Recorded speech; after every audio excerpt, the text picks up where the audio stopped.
안녕하십니까? 생활 속의 한자를 풀어보고 합해서 그 의미를 알아보는 시기의 5만가지 서범식입니다. 얼마 전에 독창회를 다녀왔습니다. 독창회에서 맨 처음으로 부른 노래는 우리 나이 사람들은 누구나 잘 알고 있는 비목이라는 노래였습니다. 초연이 쓸고 간 깊은 계곡 양진역의 노래는 이렇게 시작이 됩니다. 혹시 이 노래에서 말하는 초연이 무엇을 말하고 있는지 알고 계십니까? 제가 한자 유튜브를 하는 이유가 바로 여기에 있습니다. 한글과 한자를 같이 표기를 하면 그 의미를 쉽게 알 수 있을 텐데 말입니다. 초연은 한마디로 화약 연기를 말하는 것입니다. 한자로는 화약 초자와 연기 연자를 쓰고 있습니다. 오늘 우리가 알아볼 글자로는 먼저 화약 초자가 있습니다. 잘 아시는 것처럼 중국의 4대 발명품 중 하나인 화약은 발명이 그리 오래되지 않은 일이라서 화약 초자는 갑골문에는 나오지 않고 있습니다. 화약 초자를 풀어보면 돌석자와 달물 초자가 합해져서 만들어진 글자이고 또 잘 쓰이지 않는 어려운 글자입니다. 화약 초자를 풀어서 설명을 해보도록 하겠습니다. 먼저 돌석자입니다. 돌석자는 돌 또는 용량의 단위로 쓰이는 글자입니다. 이 글자의 갑골문을 보면 벼랑 끝에 매달려 있는 돌덩이가 그려져 있습니다. 이후 벼랑 아래로 돌이 굴러떨어지는 모습으로 바뀌게 되었는데 이것이 지금 우리가 쓰고 있는 돌석자입니다. 옛날에는 돌이 무게의 단위나 악기의 재료로 쓰인 적이 있었기 때문에 돌석자에는 용량의 단위나 돌로 만든 악기라는 뜻이 남아 있습니다. 화약 초자에 돌석자가 들어간 이유는 화약을 만드는데 가장 중요한 원료 중에 하나가 초석이기 때문입니다. 다음으로 알아볼 글자는 닮다나 모양이 같다라는 의미를 가진 닮을 초자입니다. 닮을 초자는 작을 소자와 육달월자가 결합한 모습을 하고 있습니다. 여기에서 쓰인 육달월자는 나의 육체를 의미하고 작을 소자는 작다라는 뜻을 전달을 합니다. 즉 닮을 초자는 작은 나의 모습이라는 뜻이 되는 것입니다.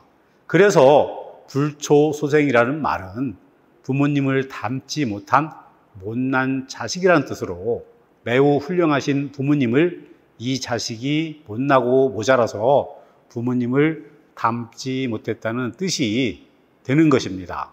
다음으로 알아볼 글자는 연기연자입니다. 연기연자도 역시 갑골문에는 없는 글자입니다. 갑골문에 없다는 것은 문명이 어느 정도 발달이 된 이후에 만들어진 글자라는 것을 의미를 합니다. 연기연자는 연기나 안개 그리고 거름이라는 뜻을 가진 글자입니다. 연기연자는 불화자와 막을 인자가 결합한 모습을 하고 있습니다. 연기연자는 이렇게 굴뚝에서 나는 연기를 뜻하는 것입니다.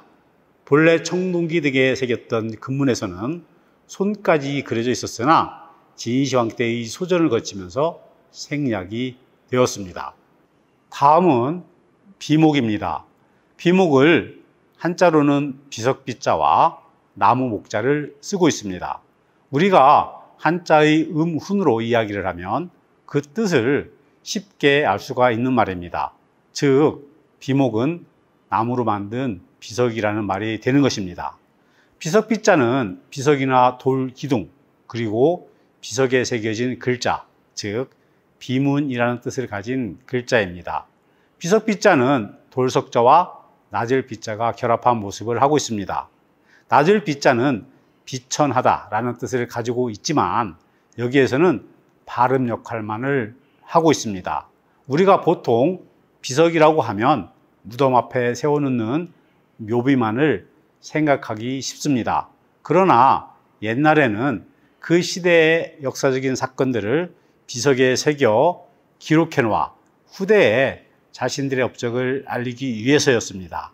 일종의 기념비를 뜻했던 글자가 바로 비석비자입니다.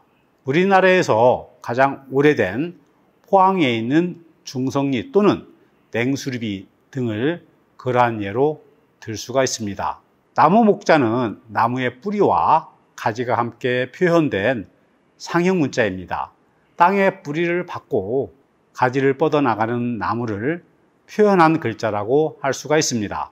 나무는 쇠를 능숙하게 다루기 이전에 쉽게 구할 수 있는 재료였으며 가공하기 쉬운 성질을 가진 것이 나무였기 때문에 나무와 관련된 한자들이 많이 있습니다. 나무 목자가 부수자로 쓰일 때에는 대부분이 나무의 종류나 상태에 관련된 뜻을 전달을 합니다.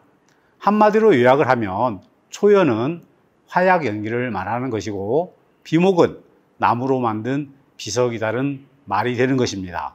알고 보면 더 많은 것을 느낄 수 있습니다. 오늘 같이 알아본 글자들을 정리하도록 하겠습니다. 먼저 돌석자와 닮을 조자가 합해지니 돌과 닮은 의미를 가진 화약조자가 됩니다. 다음으로 불과 부뚜막을 그린 연기연자가 있습니다. 그래서 초연은 화약 연기가 된다고 말을 하였습니다. 그리고 돌과 나절비자가 합해져서 비석비자가 되고, 비석은 묘비만이 아니라 중요한 역사적 사실들을 기록해 놓은 것을 비라고 한다고 이야기를 했습니다. 마지막으로 나무를 그려놓은 나무 목자까지 알아보았습니다. 오늘은 여기까지. 지금까지 시기오만가지 서범식이었습니다. 감사합니다.